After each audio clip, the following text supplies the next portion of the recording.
The Autism Research Institute relies on the generosity of donors like you to make this webcast possible.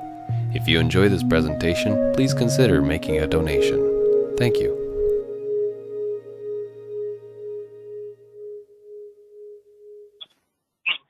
Now, before we get started, I'll introduce our speaker.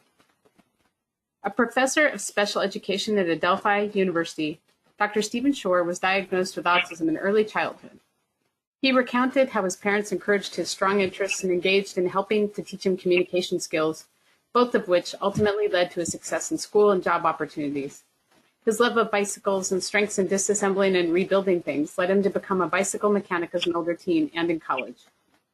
Later, his gift for music and also helping others advocate for their educational and employment needs led him to study music and develop curricula that builds on students' strengths. You can type your questions into the questions section now and throughout Stephen's talk. And now I will turn it over to Stephen Shore.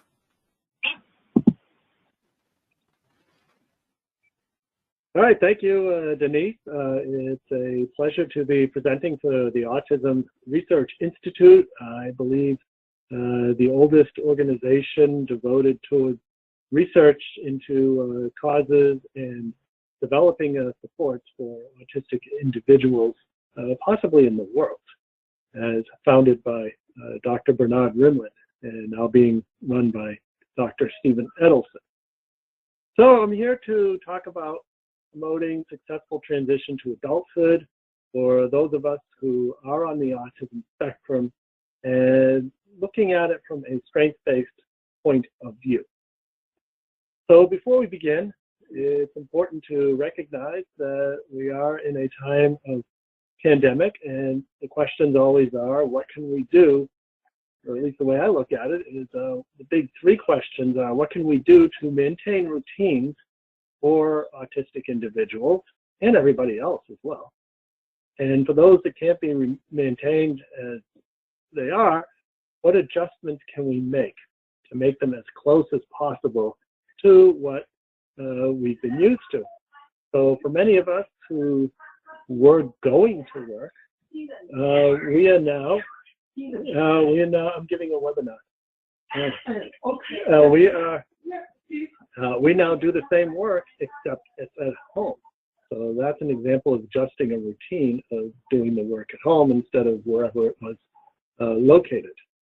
Also, clear communication, that's the second one, making sure we communicate in the best way the person on the autism spectrum understands. It may be spoken word, just like we're doing now, or it may be through pictures or an assistive communication device. And then finally, self-care. We need to be available to support those on the autism spectrum who need our support. And there's many ways in which to do that. We'll take a look at one right now. We're taking a short break, even if it's just a minute long. And here it's just simply inhaling and exhaling slowly and deliberately.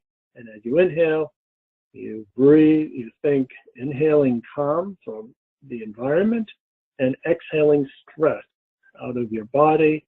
You only need to do that 5 or maybe even 10 times and you'll be much more relaxed. This self-care is important. That's something that we hear about from flight attendants every time we're waiting for a plane to take off. This business about if oxygen masks come down from the ceiling, put yours on first before you help somebody else. And the reason why is that if you help somebody else, which is what so many of us want to do first, then you might pass out due to lack of oxygen and you won't be able to help yourself or the other person. So we'll keep this in mind as we go through today's workshop. So a little bit about me, what brings me here to talk about autism to you. Things were pretty typical at first. At 24 hours of age, my wife says I looked like an egg. And everything went really well until 18 months when what I call the regressive autism bomb exploded. And that's where, like 30% of us on the spectrum, I lost functional communication, had meltdowns, withdrew from the environment, and in brief, I became a pretty severely affected autistic little child. So little was known about autism. We still don't know where it comes from. We've got a lot of clues and no specifics. However, we do know a lot more about how we can support individuals on the autism spectrum. So continuing with my situation, it took my parents a whole year to find a place for diagnosis. And when they did, the doctors said they'd never seen such a sick child, and they recommended institutionalization. Fortunately, my parents, like we see so many parents today, and like with the thinking of the founder of the Autism Research Institute, Dr. Bernard Rimland, he knew that the autism was not caused by poor mothering, but rather there must be some sort of biological or genetic or some combination of the two going on, and we need to do what we can in order to support autistic individuals in leading fulfilling and productive lives. So my parents, they advocated on my behalf. They convinced the school to take me in about a year. And it was during that year that my parents implemented what we would today refer to as an intensive home-based early intervention program. And this was a program emphasizing music, movement, sensory integration, narration, and imitation. And that's just today's terminology. In those days, the concept of early intervention didn't even exist. So it was really just parents trying to reach their child. And what they did when they realized that trying to get me to imitate them didn't work, they flipped it around and imitated me. And once they did that, they were able to begin the process of moving me along. And I think the key implication is that as a key requisite for doing good work with an autistic individual, you have to develop that trusting bond, you have to develop that relationship first. And that's for all ages, infants, children, transition age people, adults, and everybody else.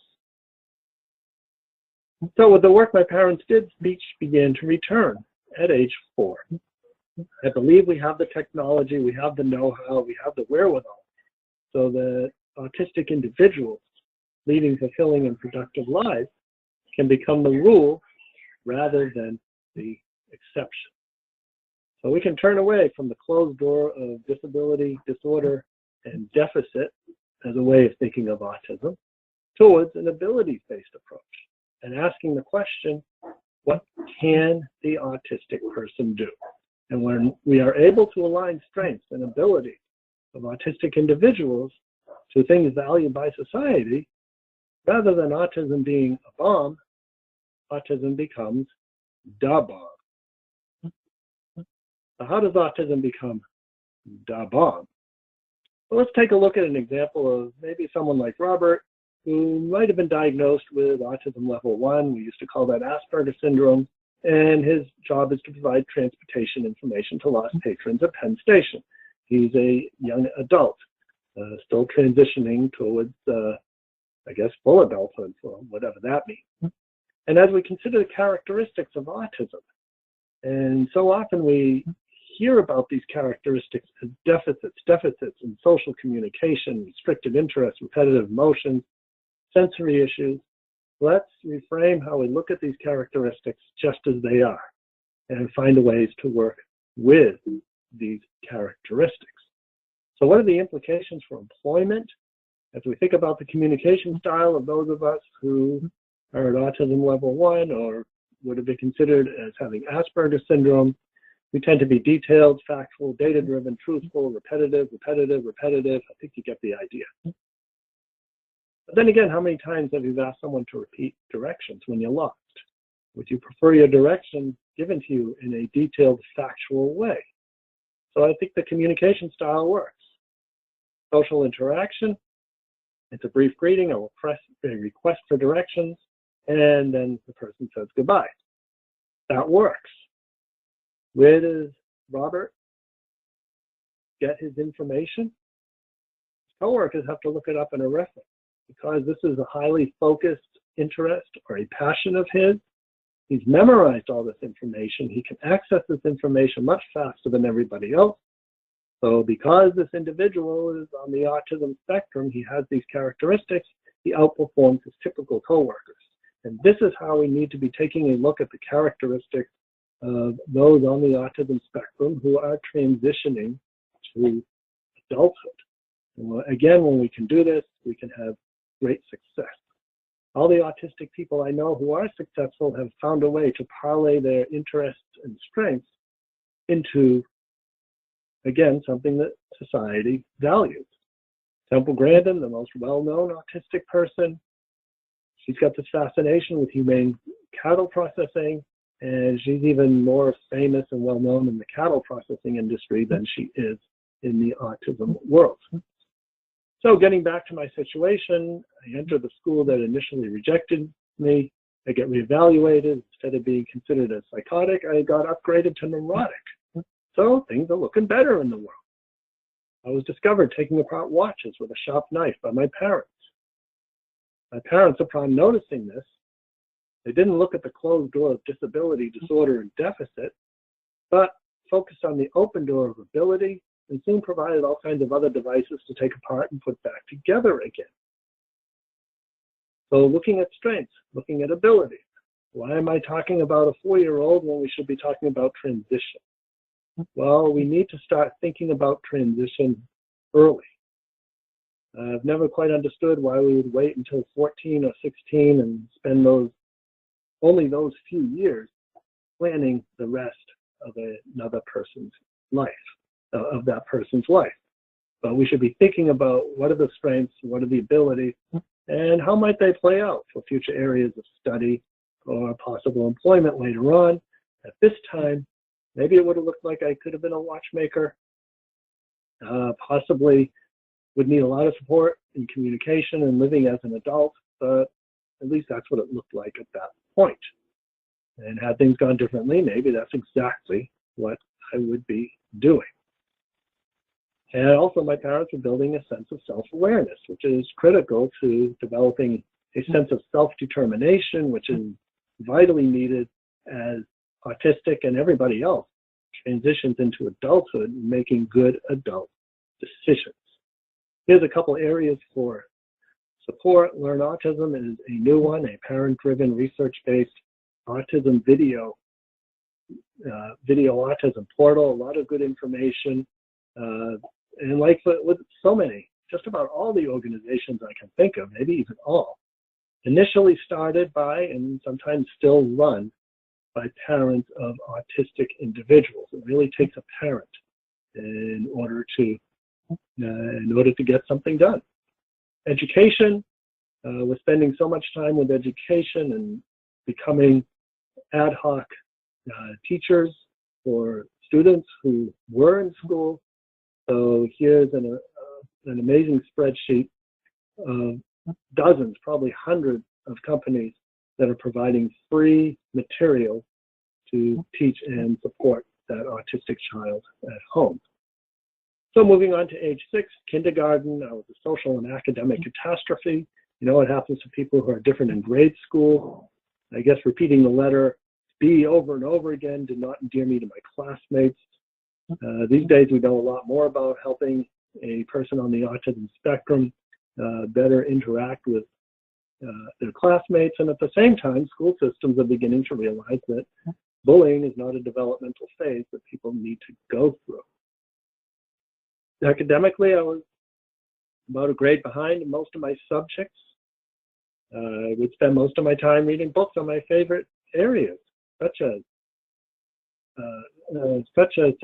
electricity, earthquakes, weather, volcanoes, aviation, airplanes, and so on. And spending just about all my time in elementary school reading books on my favorite subjects, sitting in the back of the room, in a form of what we would today refer to as geographical inclusion. Transition age, here it is, mandated by the federal government at age 16. That's a good number if we peel the 1 away, because we really need to start thinking about transition, I would say, even as soon as you know somebody's autistic. Now, certainly, you can't project someone's entire life trajectory at age 4 or at age 6 or even much later. But you can start noting the strengths, the abilities, and start guiding a person's activities, education, employment possibilities in these areas. So speaking of employment, we all have to work for a living. That's an important part of transition to adulthood. I think preparation starts early with jobs around the house. There's many chores that can be done. And if the person is not able to do the entire chore, take it apart. Teach tiny little pieces of that chore. Maybe it's just as simple as putting the pillow on the bed where it belongs, or getting the leash to walk the dog, and then teach the rest of the parts of that chore, and then string them all together, chain them together until you get the entire chore. So why jobs around the house? Why chores? Because like employment, you tend to do the same thing over and over. You have to be good enough at it so you don't get fired. And it's a responsibility. You have to do it, whether you like it or not. So here I am at age 8, spend hours cracking open small rocks with a big rock, fascinated by the shiny specks inside. That grew into a highly focused interest in geology, geography, many others. I remember about this time I had a stack of astronomy books on my desk. And a teacher told me that I'd never learn how to do math. But somehow I figured out just enough math to teach statistics at the university level. Now the good news is that these days, increasing numbers of educators would notice this as a special interest and find a way to teach mathematics through astronomy in this case, as opposed to seeing it as something that needs to be gotten rid of before the person can learn. We all learn better about what we're interested in. If we're interested in it, we're probably good at it as well. For us autistic individuals, it's just to a greater extreme. As a matter of fact, I think of autism as a study of extremes. And what I mean by that is that the things we tend to be good at, we're incredibly good at. The things we need support on, well, we really do need support, and a lot of it. And often there isn't that much in the middle. So an interesting characteristic of autism we can work with is the idea of a very wisely varying skill set. Bicycles started becoming interesting to me at that time. Maybe it had to do with the spinning parts. And I got it to a point where I could take a bicycle apart down to the ball bearings and put that back together again. No pieces left over, and it would still work. So as we think about further preparation for employment, as we start edging into middle school, it's a good idea if the person, autistic or otherwise, can find employment outside of the house. There's many things one can do relating to doing chores for other people, walking animals. I guess there aren't too many people delivering newspapers anymore, but that used to be pretty good. Washing cars, mowing lawns, and so on. The idea that you work and you get paid for doing that work, and it's just a natural extension of the chores where you've got all the same characteristics. However, now there's customer service. You have to do a good enough job in order for the person to keep you on. So with the paper route, I had a paper route. I put the papers between the storm door and the regular door of the house so the paper would be dry and it would be easy for the customer to get, instead of just throwing it on the lawn somewhere where it might get soaked with rain if it was bad weather. Special interests, just like Robert, who knew all public transportation system information in the greater New York area. Often I see this deficit-based model or definition. It's interest of such great intensity that it interferes with daily functioning. Perhaps we could look at it as an interest of such great intensity that it provides powerful motivation for work, looking for employment possibilities, studying mathematics, learning other curriculum in school. And that way we work with the autistic characteristics as opposed to against.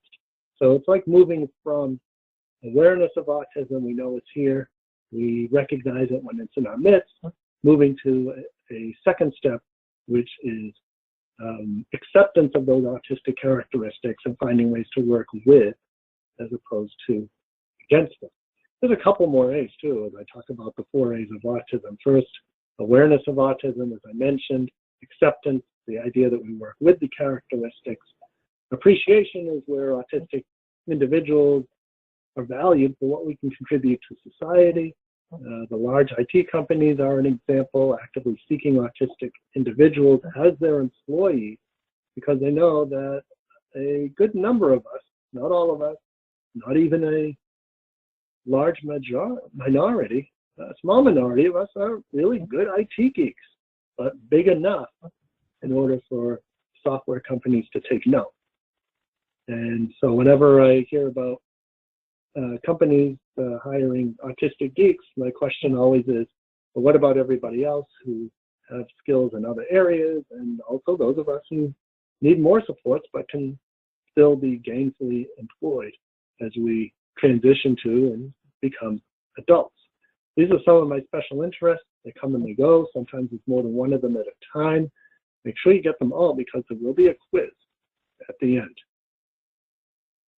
So we're back to the big 3: maintaining routines, adjusting where needed, clear communication, self-care.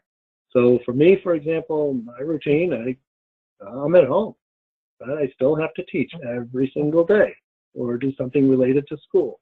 That just gets done at home instead of at work on Long Island at Adelphi University. And for the people on the spectrum we're supporting, maybe we need to be very clear about those routine adjustments. So if there's picture schedules on the wall indicating that transition from home onto the bus or however the student gets to school, now that could be replaced with another picture indicating where in the house teaching takes place. Maybe it's a room, maybe it's a corner of a room, maybe it's just a desk with a computer on it or an iPad, and that way we can make that adjustment in the routine. So self-care, short yoga break. This also can be done in about a minute, where you breathe in and clench your fist, and you release a long breath out, and you open your hands. Do that a few times. If you need a little bit more, then you can do the same thing where you press your palms together on the inhale and pull them apart on the exhale. So setting the stage for employment success through awareness of strengths and challenges. You've got to know, it's important for autistic individuals to know what their strengths are. What are our strengths? What are our challenges? What can we do to find our own preferences, and which correlate pretty well to strengths and abilities, and dislikes, which tend to correlate to things we're not so good at. Sometimes a graph like this can be very helpful. If I'm doing this in a classroom situation, I might hold the class and ask, all right, how many of you are good at math? And everyone who raises their hands, check marks. Those who wish they were better at math, check marks at the bottom. The point being, if we know where our strengths are, we can start moving towards spending more time focusing on our abilities. So what's the difference between with those of us who are on the autism spectrum? The highs are much higher and the lows are much lower. So whereas most people who wish they were better at math still have enough mathematical ability to get through life, those of us on the spectrum who perhaps have a math disability, might be a point where just simple arithmetic is a real foreign language and support is going to be needed. So examining this, this is part of a grant project that I did with New York University that focused on helping autistic teenagers in middle school learn what their strengths are, figuring out what they're good at, and how these strengths can be helpful in school. So for example, we could get someone like Jose, maybe someone who needs more support for employment. And maybe Jose wants to do nothing more than be a pilot. How exciting. It's a great thing to be. However, we just know that either due to cognitive reasons or maybe perceptual reasons or other reasons, being a pilot is not in the cards for Jose, at least at this point. So is there something else that we can do to guide him as close to that position as possible? Maybe we can get him interested in airport codes and sorting passenger baggage to correct location. So with Jose, he has some limited verbal ability, more commands as opposed to conversations. He's very literal. You want a literally minded person when you're matching bag tags to proper bags and to proper airport. Not too much interaction in this case. If he's fascinated by this, he probably has this all memorized. And again, because Jose is on the spectrum, he outperforms his typical coworkers because this job is meaningful and fulfilling to him. So this is something that can be done for anybody. Filling out a chart like this can help autistic individuals, or those of us who are supporting autistic individuals, to learn where the strengths are and what they can be used for. Self-advocacy is another important aspect of autism, effective self-advocacy. And that is all built on a foundation of what does it mean to me to have autism, to be autistic, be on the autism spectrum.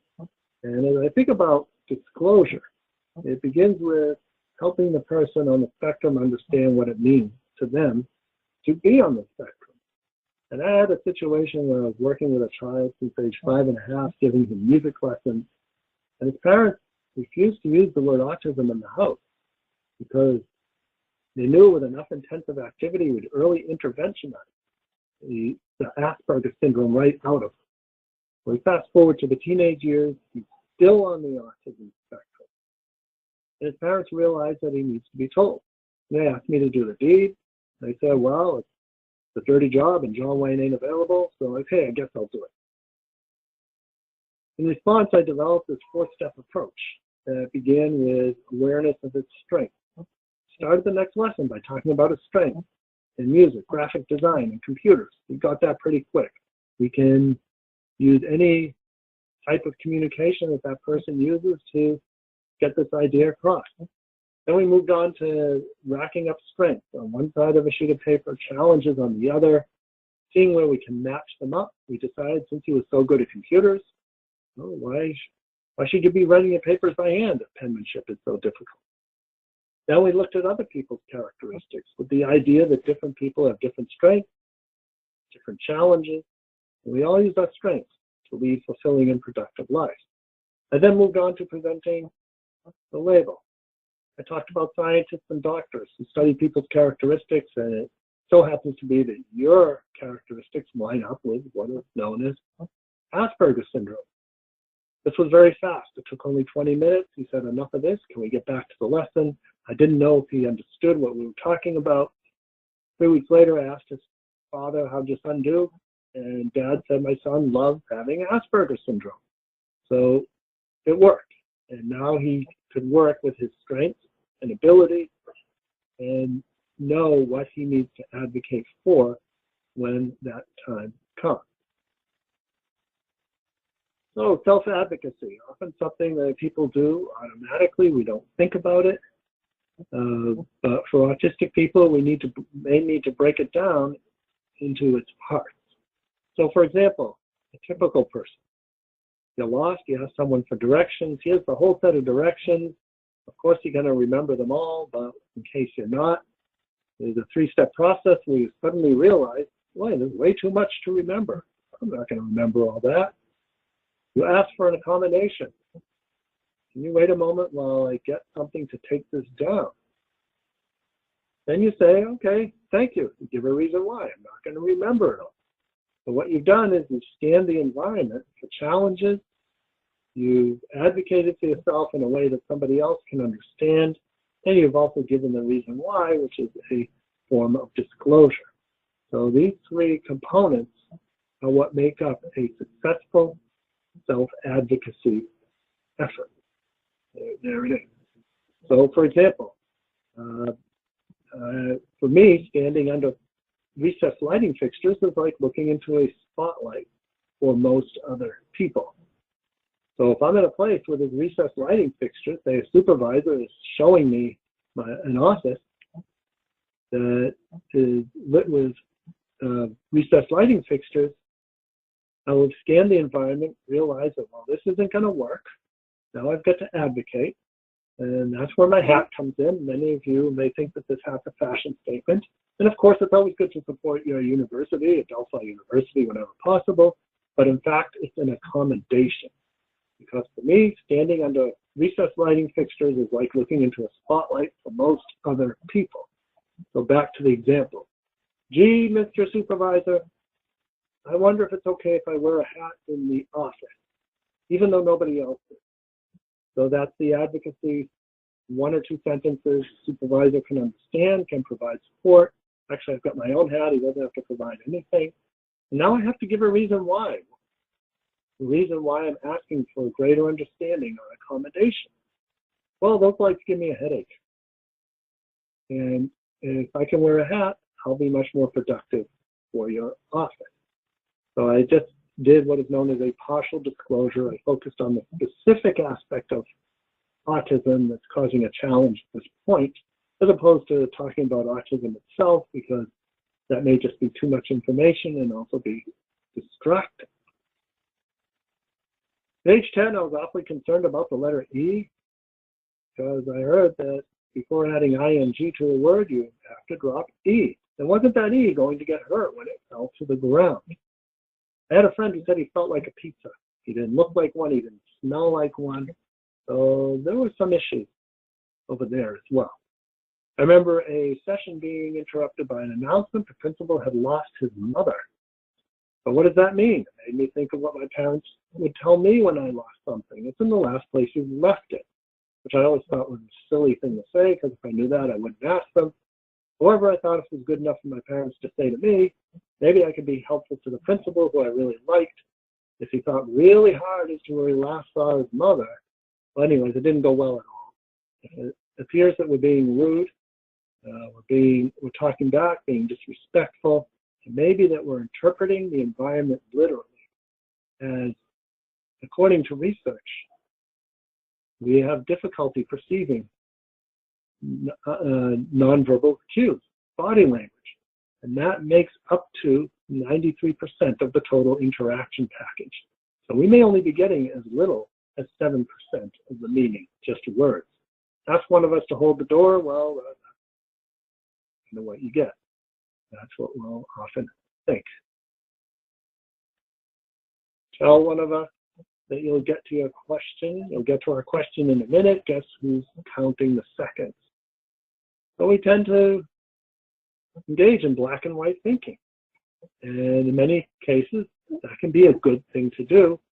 So again, it's important to know where do the characteristics fit in situations that can be helpful. So what we're talking about is the hidden curriculum.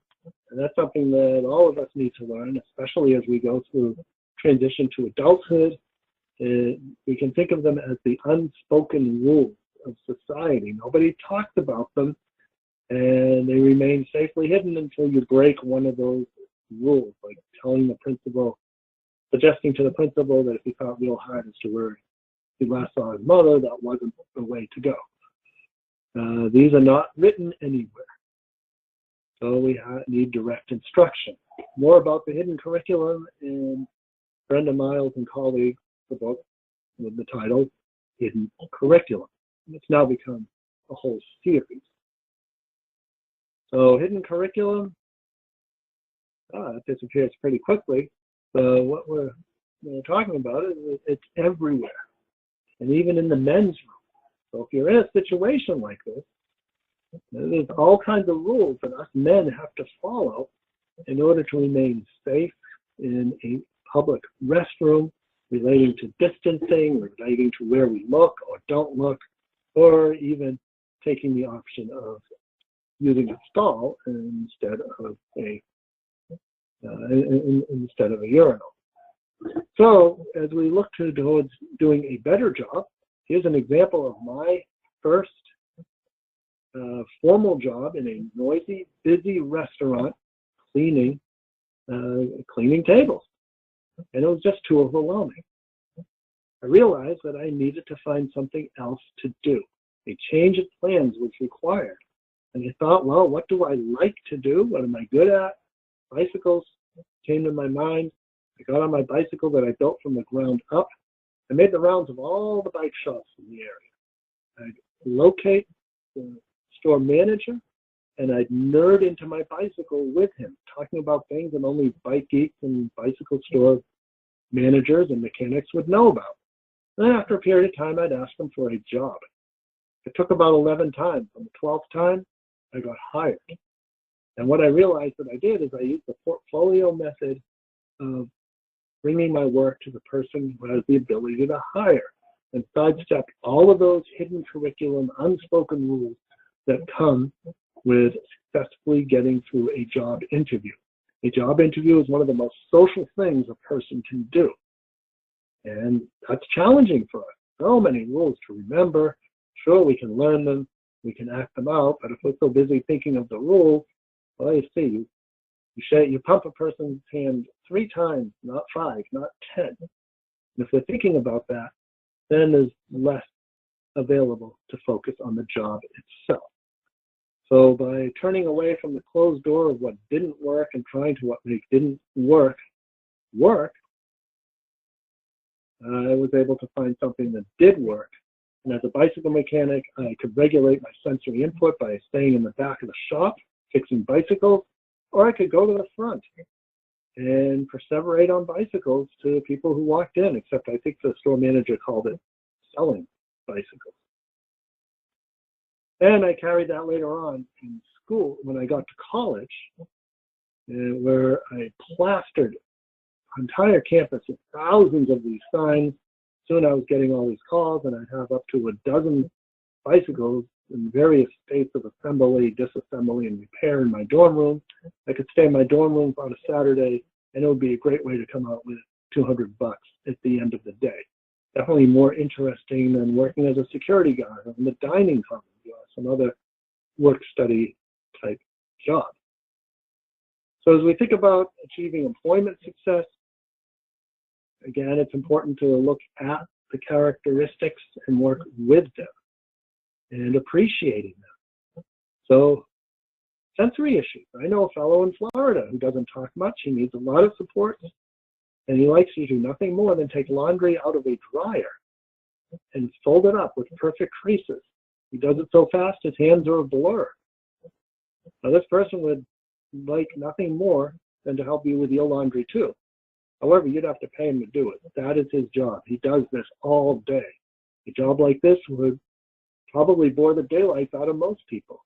But here is someone who enjoys doing this work, and he is being appreciated for that. Third A, appreciated for what the value he is giving back to society.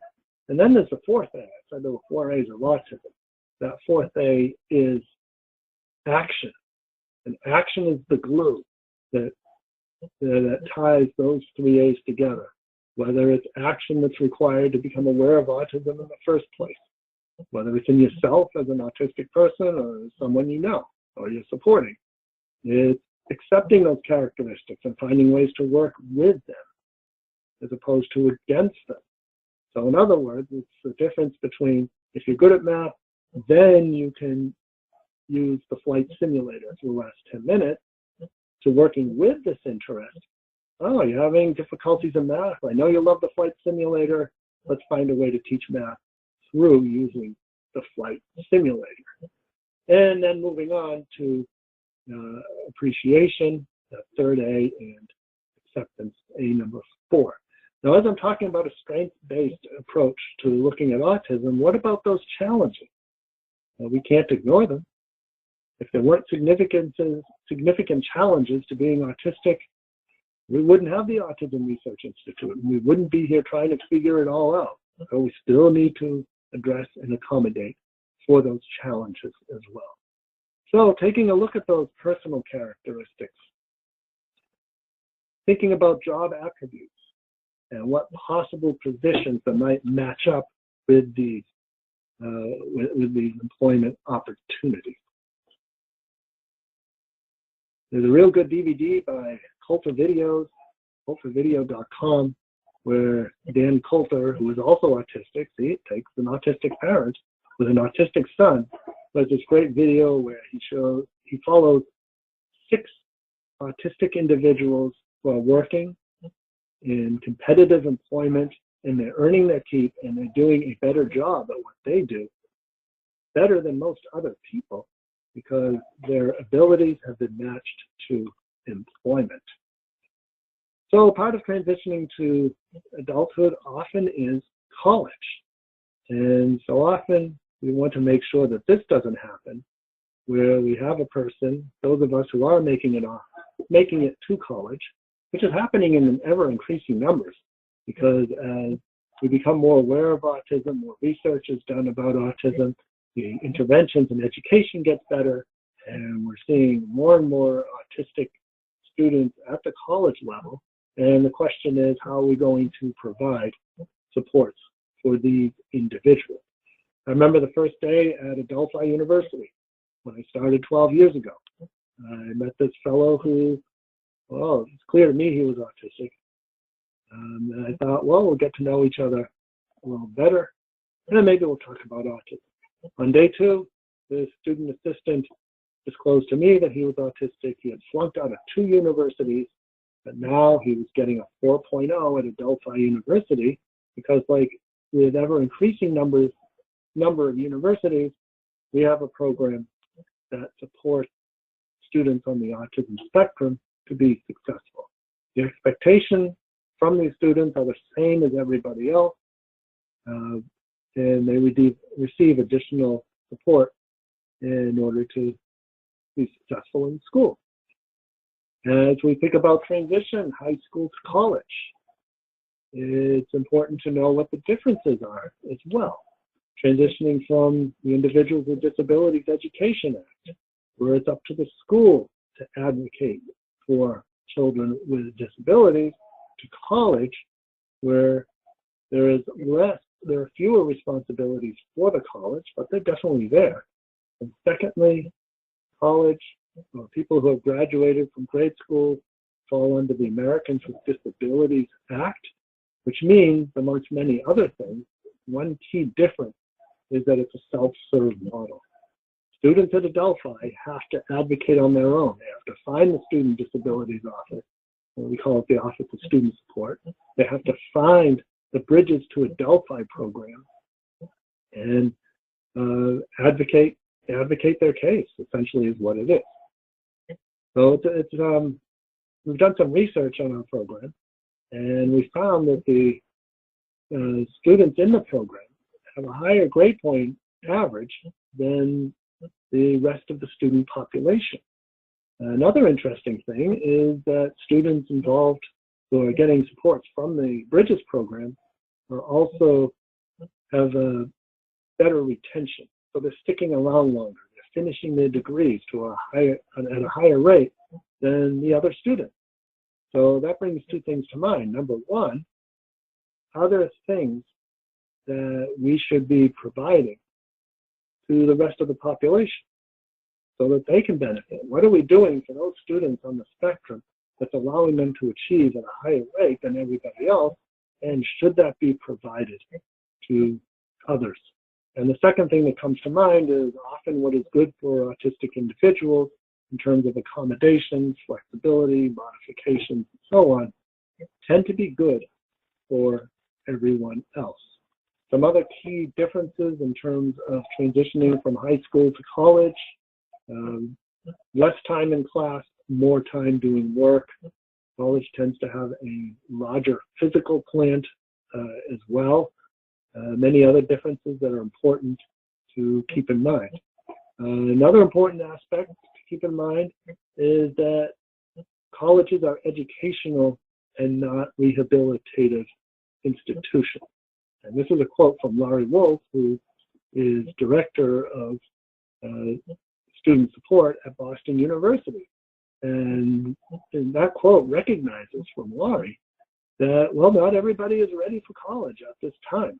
Maybe we need to spend a little time getting ready for college, and some people just aren't able to go to college, and we have to be aware of that.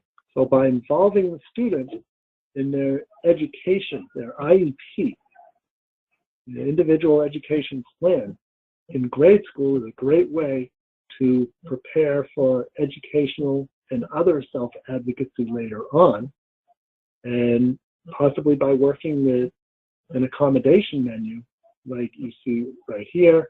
You can rate whether the accommodation worked, or maybe it didn't work and we have to try something else. And then carrying that on to the college level, and maybe when meeting with a college disability counselor, having information presented in this way that describes the challenges, the possible cause, and suggested accommodations, because it is the autistic individual who will know best what is needed in order to be successful. And in doing so, we can be successful in Asperger's Syndrome University. Or actually, I should say, until we have Asperger's Syndrome University, we can be successful. And there's Laurie Wolf's quote: "Colleges are in the business of education and not rehabilitative institutions."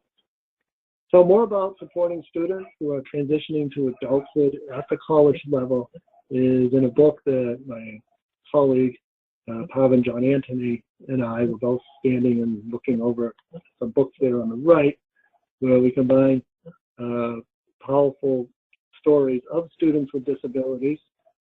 Erin McHenry is on the left, as you see there, and what helped them be successful at the college level and what are their suggestions. And that's combined with the latest research in terms of supporting students who have disabilities at the college level.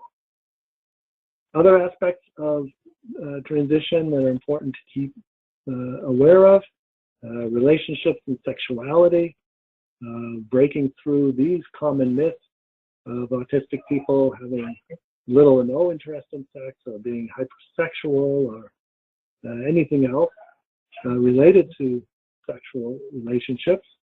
The truth is that we find that autistic people are just as diverse sexually and the need for intimate relationships as everybody else.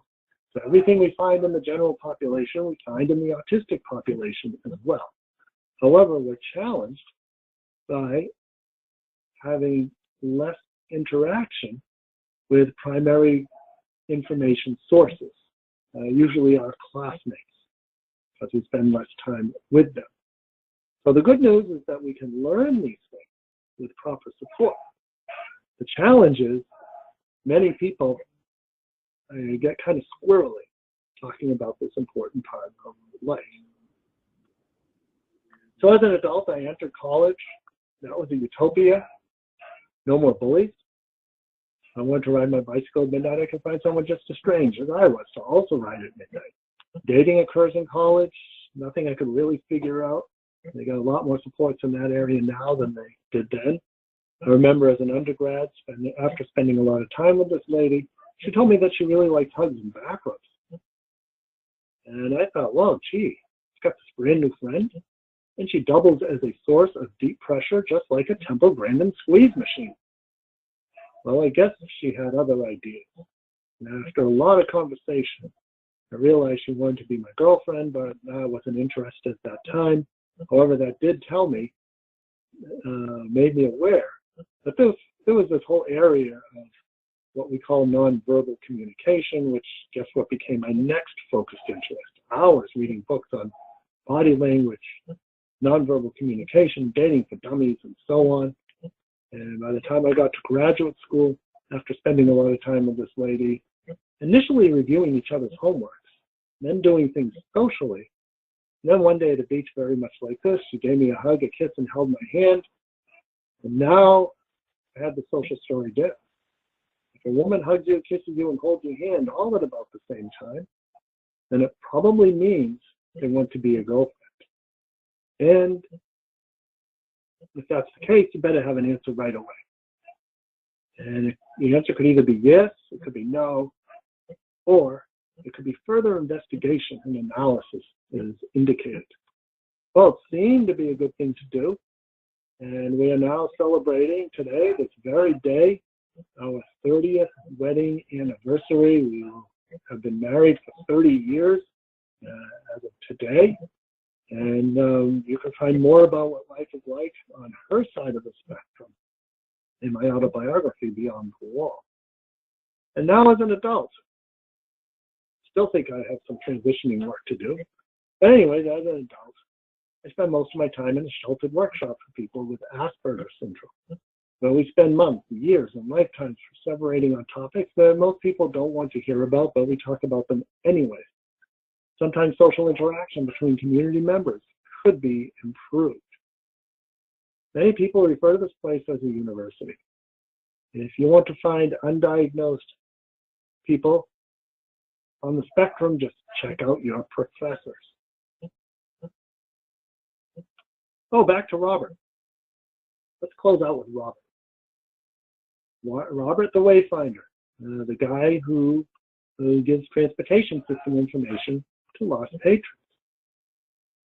As a young autistic level 1 adult, Robert revels in his job that perfectly matches his deep interest in trains and urban transportation systems. So we saw that already. For the past 4 years, he has flawlessly provided lost patrons in Penn Station with detailed schedules and transfer connections as needed. While his instructions are spot on, some patrons have expressed frustration when Robert rattles off directions faster than they're able to keep up. So what can we do to suggest a plan employing Robert's desire to share direction information at a slower pace? And what might you do as a supervisor to implement this plan? So with Robert, he speaks very well. We can talk with him about this. Maybe he needs some reminders written on sticky notes at his station. Maybe he needs to role play with some people to practice talking at a slower pace. So these might be some ideas. However, we do know that at this point, it's the COVID-19 pandemic. So he's now working at home, providing information via a Zoom link. So now the questions are, how do we maintain and adjust Robert's schedule at home, keeping things the same as possible? He can keep his home routines the same. Some things are going to have to change. I know for me, the stuff I do at home, that pretty much remains the same. My work, as I'm doing right now, talking to you, is from home, as opposed to school, in the office. Modifications also have to be made. It's not safe to go to the supermarket, so I order groceries in and then cook them up at home. Exercise, that's an important piece. As it is, people were not getting enough exercise. With the pandemic, people staying inside and getting even less than usual. So I've had to make an adjustment to my schedule, whereas before I'd ride my bicycle to work. Now I have to make sure that I get on my elliptical bike at home and spin that thing for at least an hour every other day. And then on the off days when I'm not spinning the bicycle, the elliptical bike, various other exercises. So it means being intentional in your movements. And that's for everybody, autistic or otherwise. Communicate changes in the best way Robert understands. So maybe providing some information graphically, using pictures. Maybe he needs more of that because he's under a lot of stress, like so many of us are under stress. And maybe whatever cognitive challenges exist, they're probably exacerbated. And then finally, what are you doing to support yourself, self-care, so that you can support Robert, plus strategies for remaining calm. Those 2 strategies that I shared with you, those will be helpful for Robert and helpful for you as well. So one last strategy, as we think about remaining calm, we can look at this meditative technique that reminds us that all we need to do is to make sure that we breathe. And in situations like this, It's just sitting back and observing your thoughts, but not trying to control them. Don't try to engage them. Do that for 10 or 15 minutes, and you'll probably be much calmer at the end of all of that. So these are some of the things that come to mind when I think about supporting individuals on the autism spectrum through the time of pandemic, through these very challenging times that we all face in supporting ourselves and supporting others who need our support. So we've come to the end of the formal part of the presentation. Here are some of my books. You also see my website here, so if you need to reach me, this is a good way to reach me in case we don't get to some questions today, or if you think of questions later on. All right, Stephen, thank you so much for your presentation and happy anniversary. That's very exciting. It's a big day. Well, many questions. We've got a lot of questions here. So one of the very first ones, you talked about employment and how you found your right calling in college. And they were asking for additional tips about helping their sons and daughters through that process, about the best ways to find jobs that will match in a big or a small community. All right, well, the first thing is, what are the strengths of that person? And when somebody asks me, what are the strengths of the autistic person I'm supporting, or what are my own strengths, if it's an autistic person asking me directly, and I answer that question with another question. And that question is, how do you spend, or how do they spend most of their time, or would do so if you let them do it? We tend to spend more time doing things that we like to do. And the things we like to do, we tend to be good at. Sometimes the favorite activities, they can directly lead to some sort of employment. So for me, taking apart watches, well, that could have led to some sort of watch repair, watch mechanic type thing, or repairing things in general. So it could have gone in that way. And I did spend a lot of time as a bicycle mechanic, and had my trajectory been different, probably still be a bicycle mechanic and probably have a pretty good time doing that. Sometimes a favorite activity doesn't have a direct connection, or it connects to something that won't be possible for that particular person. So earlier when I talked about the person who absolutely wanted to be a pilot, but that was just not in the cards, is there something else that can be done that gets that person close to that job? Often people will tell me, well, all my son or daughter likes to do is go on YouTube and watch videos. So then my question would be, what kind of videos are they watching? Is there a pattern? And from this pattern, can we start thinking about relating that to possible areas of study or employment? So that's where I'd start. Okay, the next question is, this is pretty specific, but relating to what you were just talking about. This is a parent whose loved one has an extraordinary calendar memory. So somebody who's got great memory like that, who remembers dates, what are some examples of successes you've seen for people like that using that skill? Well, using a skill like that, there may be other things that they can memorize as well.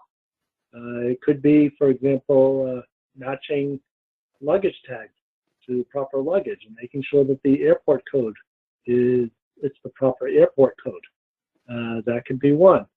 They might be interested in other things that relate to dates.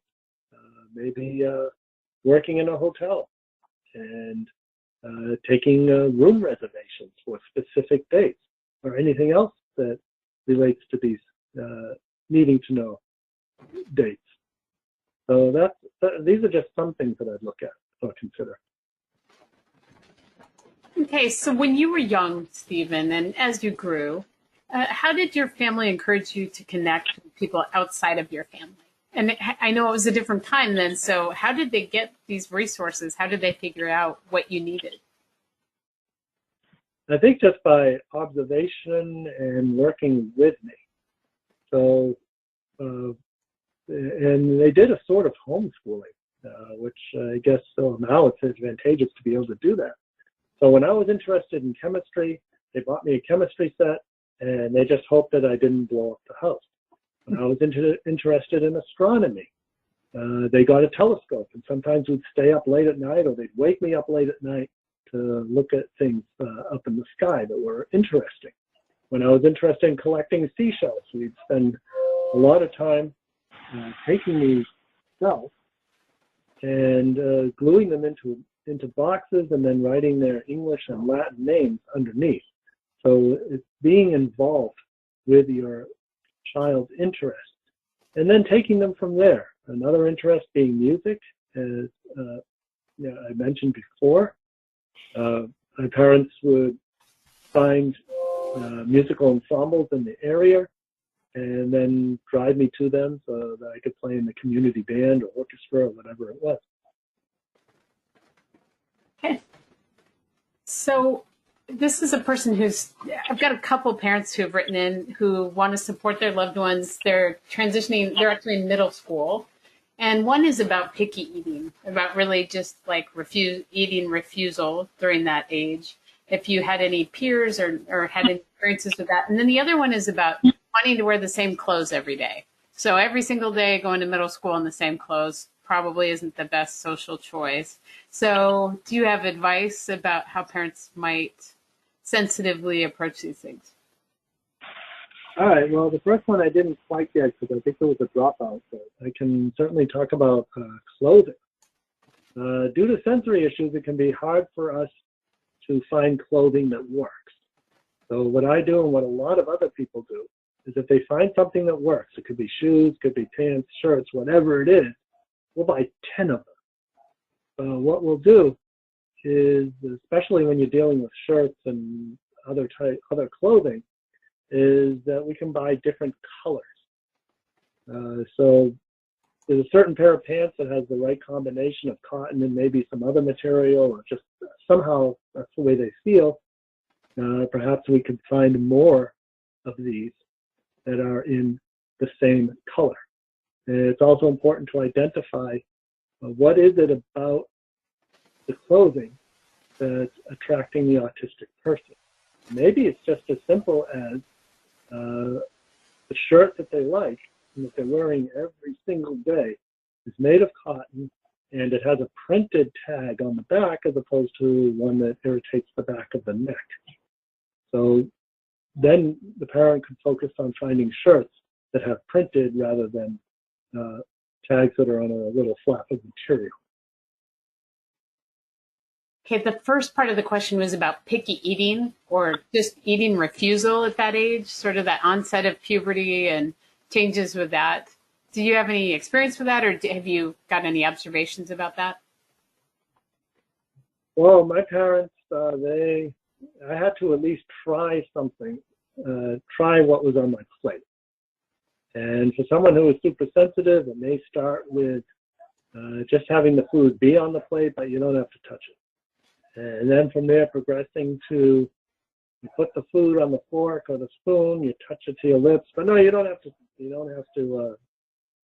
put it in your mouth. Then finally getting it into your mouth. And you only have to take one. And then slowly bringing the amount up. Now that said, it's important to be aware of sensory issues or possible allergies. So for example, I'd always complain to my parents that I didn't like hot dogs. And the reason why I didn't like hot dogs is that they would give me a headache, and I actually told them that. However, they didn't understand that there are some people who have a reaction to sodium nitrite, which is a preservative that we find in cured meats, including hot dogs. And so they just kind of made me suffer through it. But had we known more, my parents would have found hot dogs. Either I wouldn't have to eat hot dogs, or they'd find hot dogs that didn't have sodium nitrite in them. So it's a matter of finding the cause behind what the person is not eating and vice versa, why the person is eating too much of something else. It can go that way too.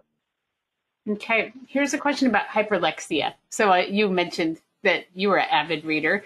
So if somebody's got a loved one who's hyperlexic and really trying to find the right skill set that might match, or sorry, the right employment that might match that, can you think of any ideas for anyone you've known for that particular skill? Well, for someone who's hyperlexic, one thing that might be interesting is being a proofreader of some sort. So proofreading copy, proofreading articles, and so on. Because I know for me, when I proof something, all of the mistakes jump out at me without my even having to look at them. And it might be a misspelling. It might be an extra space between a period and the word that's supposed to come after it. And as a matter of fact, these things jump out at me before even the content does. Well, then I have to go back and review the writing for content. And if for other people who are in the same situation, that might be something to consider. Okay, I know we have time for just a couple more. One is about topic maintenance. So puberty, teenagers, topic maintenance can be challenging for typical kids. But obviously this is something that you became very adept at. So how did you become skilled at maintaining circles of conversation with other people, even if you weren't interested? Oh, okay. I realized that it was one of those social things that you had to do, even if it didn't make sense. And what it would mean is, at least for me, is taking a nugget out of what somebody was talking about and finding a way to expand on that nugget of information. And then you have to judge how long you're going to do that for before you say, well, I need to go now, or some other reason to either change the topic or end the conversation.